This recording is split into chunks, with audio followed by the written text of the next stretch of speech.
예레미야 46장 1절에서 12절을 교도하겠습니다. 이방 나라들에 대하여 선지자 예레미야에게 임한 여호와의 말씀이라. 그들을 벌하는 것이라. 곧 유다의 요시야 왕의 아들 여호야김 넷째 해에 유브라데 강과 갈그미스에서 바벨론의 느부갓네살 왕에게 패한 애굽의 왕 바로의 군대에 대한 말씀이라. 너희는 작은 방패와 큰 방패를 예비하고 나가서 싸우라. 너희 기병이여 말에 언장을 치고 타며 투구를 쓰고 나서며 창을 갈며 갑옷을 입으라. 여호와의 말씀이라. 내가 본즉 그들이 놀라 물러가며 그들의 용사는 패하여 황급히 도망하며 뒤를 돌아보지 아니하면 어찌미냐. 두려움이 그들의 사방에 있음이로다. 다리 빠진 자도 도망하지 못하며 용사도 피하지 못하고 그들이 다 북쪽에서 유브라데 강가에 넘어지며 엎드러지는도다. 강에 물이 출렁임 같고 나일강이 불어남 같은 자가 누구냐. 애굽은 나일강이 불어남 같고 강물이 출렁임 같도다. 그가 이르되 내가 일어나 땅을 덮어 성읍들과 그 주민을 멸할 것이라. 말들아 달려라. 병거들아 정신없이 달려라. 용사여 나오라. 방패 잡은 구스 사람과 붓 사람과 활을 당기는 루딤 사람이여 나올지니라 하거니와. 그날은 주 만군의 여호와께서 그의 대적에게 원수 갚는 보복이라. 칼이 배부르게 삼키며 그들의 피를 넘치도록 마시리니 주 만군의 여호와께서 북쪽 유브라데 강가에서 희생 제물을 받으실 것입니다. 처녀딸 애굽이여 길라스로 올라가서 유향을 취하라. 내가 치료를 많이 받아도 효력이 없어 낫지 못하리라. 내 수치가 나라들에 들렸고 내 부르짖음은 땅에 가득하였나니 용사가 용사에게 걸려 넘어져 둘이 함께 엎드려졌습니다. 아멘. 하나님께서 이방 나라에 대하여 말씀을 예언해 주셨습니다. 유다의 멸망 시에 이방은 어떻게 될 것인가? 또는 그들이 유다에 대하여 한 행위와 운명은 어떤 관계에 있는가를 볼 수 있습니다. 대개에서 하나님이 주로 애굽을 또는 다른 나라들이 벌하는 말씀들이거든요. 근데 벌함에 대해 생각해 볼 때 이스라엘과 무관하게 벌하는 경우가 없어요. 그러니까 여기서 말한 이방들은 이스라엘과 상관하여 어찌어찌 했기 때문에 하나님이 그들에 대하여 어찌어찌한 벌을 내린다. 이런 말씀들이 주로 나와 있습니다. 근데 이제 참고로 우리가 생각해 보면 구약에서는 이방 나라들을 치시고 멸하는 하나님의 이 경고의 말씀, 심판의 말씀이 많고요. 신약으로 가면 이방 나라들을 물론 최후의 세계를 다 심판하시지만 이렇게 언급된 나라들이 예수님을 믿고 이스라엘과 같은 신앙 안에서 하나님을 섬긴다. 복음이 이런 이방 나라들까지 막 전해지는 그런 이야기가 기록이 되어 있습니다. 자, 심판과 구원의 메시지가 같이 주어진다는 겁니다. 먼저 애굽에 관한 말씀 줬는데요. 요시야 왕의 아들 여호야김 넷째 해. 이 여호야김 넷째 해에 참 많은 일들이 있었습니다. 자, 지금부터는 이제 다시 옛날로 돌아간다 생각할 게 아니고 주제가 달라진 겁니다. 이스라엘에 대한 큰 주제는 거의 일단락이 됐고요. 이제는 개인, 그때 이스라엘에 대해 유다에 대해 하나님 말씀 주실 때 또 특별히 어떤 개인에게 주신 말씀도 있었고 또 유다 외에 다른 나라에 주신 말씀들이 있었는데 이렇게 이제 주제별로 나눈다면 어제 바룩이라는 개인에 대한 말씀이 주어졌고 오늘은 이제 유다 밖의 이야기입니다. 계속 유다에 관한 이야기 해오시다가 바벨론을 끌려간 사람들 얘기하다가 애굽으로 내려간 사람들 이야기하다가 다 유다 이야기. 그 다음에 이제 개인에 관하여 또 유다 밖의 나라들에 관하여 주신 말씀인데 먼저 이 유다 밖 나라 중에는 애굽에 관한 말씀이 먼저 주어졌습니다. 언제냐면 여호야김 넷째 해입니다. 이 바벨론 왕이 쳐들어왔을 때인데요. 애굽 왕한테 도움을 요청했었어요. 그때 애굽 왕이 느고라는 왕이었습니다. 느고. 바로는 호칭이고 느고가 이름인데요. 이건 이제 번역이니까 본래 이름 발음은 어찌든지 정확히 모릅니다. 하여튼 느고라는 바로가 있었는데 그 사람이 군대를 끌고 나왔어요. 자, 그들에 대하여 주신 말씀입니다. 이 사람들이 나올 때 이렇게 막 방패 들고 기병에 안장을 지고 말을 타고 투구 쓰고 창을 갈며 이렇게 왔었어요. 3절 4절 보이시죠? 뭐 안 그래도 할 건데 막 싸워라 입어라 막 이런 말 하고 있죠. 이 예레미야가 상당히 이 조롱하듯이 내지는 뭔가 통쾌한 기분으로 이렇게 말하고 있거든요. 왜냐? 예레미야는 그때 당시 이미 이 사람들이 패할 걸 알고 있었기 때문입니다. 애굽이 패하는 것에 대하여 예레미야 상당히 기분이 좋아요. 그래서 그래 애를 쓰는구나. 빨리 다 알고 나와. 그래 나와 봐. 자랑하는 말들도 타고 나와 봐. 막 이렇게 예레미야가 지금 말하고 있습니다. 왜냐하면 5절 이하에 하나님이 이렇게 말씀해 주셨기 때문입니다. 그들의 용사는 패하고 황급히 도망하고 뒤도 안 돌아볼 거다. 무지하게 무서워서 도망가느라 정신이 없을 거다. 뭐 나올 때는 기세 등등한데 너희들이 바벨론 군대를 보자마자 뭐 싸울 생각도 못하고 도망가게 바쁠 것이다. 그 막 힘전하던 사람이 창피하게 시리 우리가 흔히 하는 말이죠. 꽁지를 뺀다는 얘기죠. 막 그렇게 도망갈 것이다. 그러니까 예레미야가 이걸 다 하나님 말씀 알기 때문에 이렇게 조롱하듯이 하는 겁니다. 너희가 어디서 죽냐? 유브라데 강가에서 넘어진답니다. 이야 멀리도 올라갔습니다. 애굽에서 남쪽에서 쭉 올라와서 유다 땅을 통과해가지고 위로 올라갔다는 얘기입니다. 이 말은 유다 왕이 도움을 구했기 때문에 유다 땅을 통과하게 해줬습니다. 옛날에는 통과 못하겠고 요시아가 막았단 말이에요. 아수르가 들어올 때인가? 그때도 바벨론인가? 요시아가 막아가지고 이 바로가 그때는 요시아를 죽였었어요. 이번에는 땅을 내주니까 금세 유다 땅을 통과해서 위로 올라가서 이제 유프라데 강에서 싸웠어요. 발이 빠른 자도 도망을 못 가고 무서우면 발이 굳어버리죠. 꼼짝을 못하죠. 용사도 피하지 못한다. 그 사람의 무력, 그러니까는 싸울 수 있는 능력도 무력해지는. 아무런 힘을 발휘하지 못하는 실컷 전쟁한다고 준비했는데 아무 때도 쓸데없이 써먹지도 못하고 죽임을 당하고 도망가고. 왜요? 무서우니까.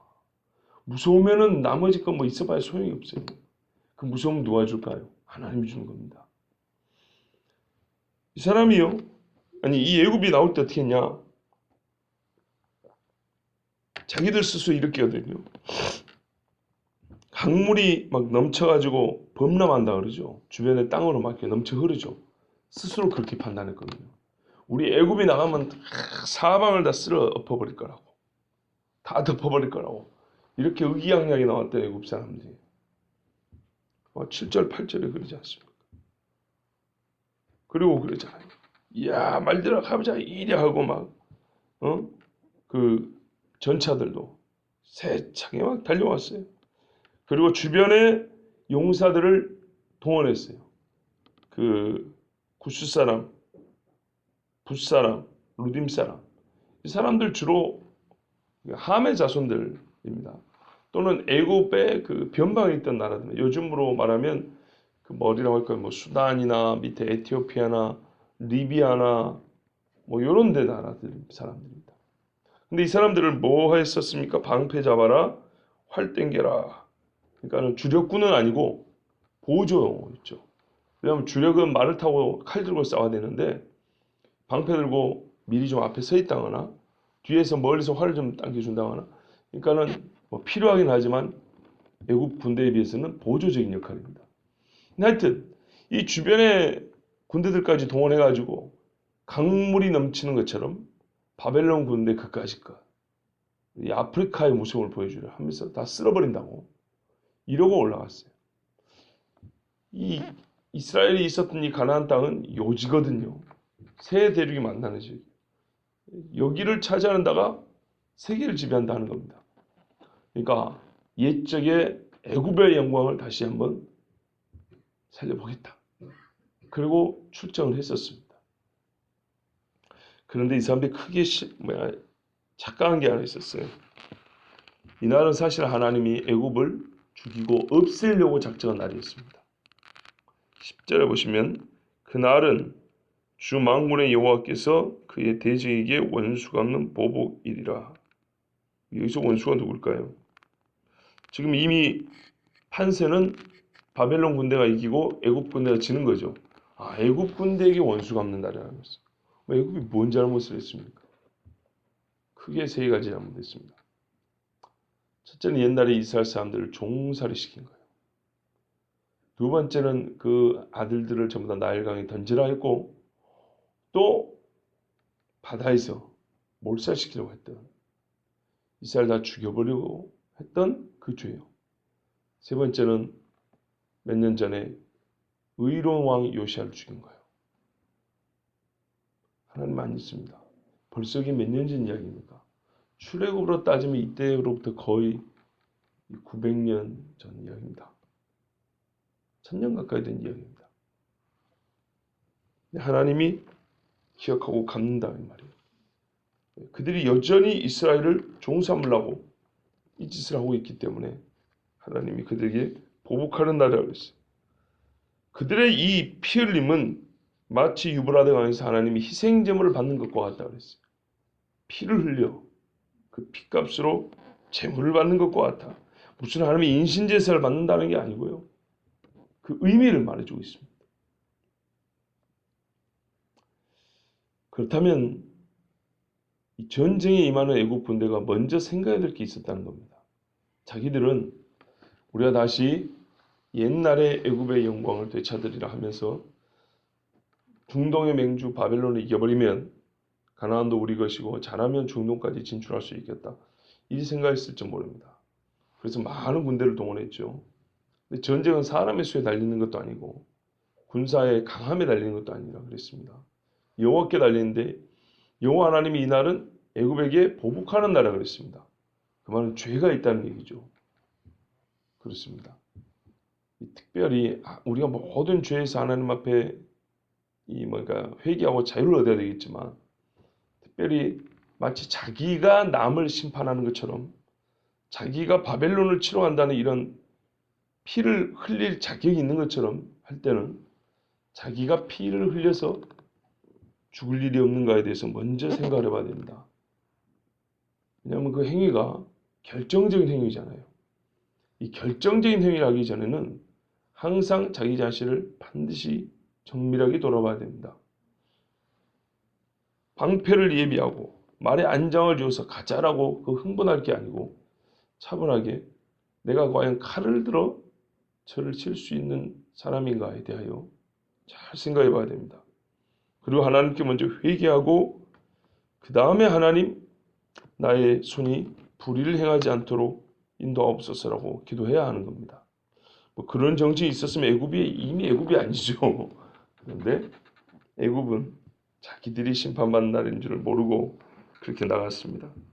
그래서 아까 들은 대로 발도 움직이지 못하고 아무리 강한 사람들도 두려움이 엄습하니까 어쩔 줄을 모르고 다 바벨론 군대에게 섬멸을 당했습니다. 이때 그들의 처량한 처지에 대하여 성경이 이 한마디로 표현합니다. 처녀딸 애굽이요. 처녀 이스라엘이요. 여기서 처녀라는 말은 왜 쓸까요? 성적인 순결함을 말할까요? 그게 아니고 처녀 이스라엘, 처녀딸 애굽이요. 연약한 모습을 얘기하는 겁니다. 이렇게 바꾸면 더 마음에 와닿을까요? 소녀라고 표현할까요? 불쌍하고 처량한 신세인 애굽을 일컬으면서 하나님은 처녀딸 애굽이여 그럽니다. 한편으로는 하나님의 은혜가 완전히 끊기질 않았다는 뜻입니다. 나중에 보면 애굽에서도 하나님 앞에 제물을 바치러 온다 그러지 않습니까? 그러나 지금은 참으로 처량한 신세가 되었습니다. 어느 정도냐면 치료를 받으려고 해도 치료가 되지 않는 지경에 처해진 겁니다. 길르앗으로 올라서 유향을 취하라 그랬습니다. 길르앗, 여기는 향기 나는 동네입니다. 이 동네 와서 약을 바르면은 낫는다고 생각할 수 있는 그런 동네입니다. 길르앗. 근데요, 길라앗에 가서 유향을 취해, 즉 몸이 상처가 있어서 상처난 곳에 약을 바른다 하더라도 가장 좋은 약이 있고 치료하기 정말 좋은 장소에 가서 약을 바른다 할지라도 낫지 않는다니. 네가 치료를 많이 받아도 효력이 없어 낫지 못하리라. 왜 그럴까요? 뭐 말씀 그대로 하면 하나님이 그 약에 효력을 주지 않습니다. 또는 전쟁에 받은 상처가 너무 큽니다. 그래서 애굽은 약해지고 무너질 겁니다. 12절에 결론이 나와 있습니다. 수치가 나라들에 들리고 내 부르짖음 땅에 가득하다. 똑같은 이야기입니다. 주변 나라들이 네가 패한 소식을 다 들을 것이다. 그 패해도 어지간히 패해야지. 애굽이 이럴 수가 있는가 할 정도로 아주 그냥 창피하게 이루 말할 수가 없을 것이고 주변 나라들 중에 모르는 데가 하나도 없을 거다. 더 이상 창피해서도 나오지 못할 거다. 너희 동네에서 이제. 소문이 난다는 거죠. 왜요? 용사가 용사에 걸려 넘어져 둘이 함께 엎드려졌습니다. 이게 창피한 이유입니다. 도망가느라 정신이 없어가지고 앞에 사람을 밀어가지고 달리느라고 넘어지고 그 위에 또 포기해 넘어지고 이게 한참 열심히 싸우다가 칼에 맞아 졌다. 장렬히 전사했다. 뭐 이런 소리였으면 괜찮은데 쓸 수도 있는 거죠. 그것만 하더라도 애굽 입장에서는 창피한 이야기인데 도망치다가 뭐 병사든 장군이건 막 그냥 무기도 다 버리고 걸음만 날살려고 도망가다가 그 걸음들이 꼬여가지고 자빠지고 넘어지고 포개어져가지고 넘어지면 이 같은 편끼리 넘어져서 주먹질하고 있고 그때 많이 이삭 줍듯이 쫓아온 바벨론 군대들은 그냥 창으로 쭉쭉 이렇게 찌르고 다니면 그만인 거예요. 칼로 그냥 땅에 있는 거 이렇게 치면 그만이에요. 너무 쉽게 져버린 거예요. 너무 창피하게 져버린 거예요. 도망치다가 죽었으니까 다. 야, 이거 누가 소문 낼 필요 있습니까?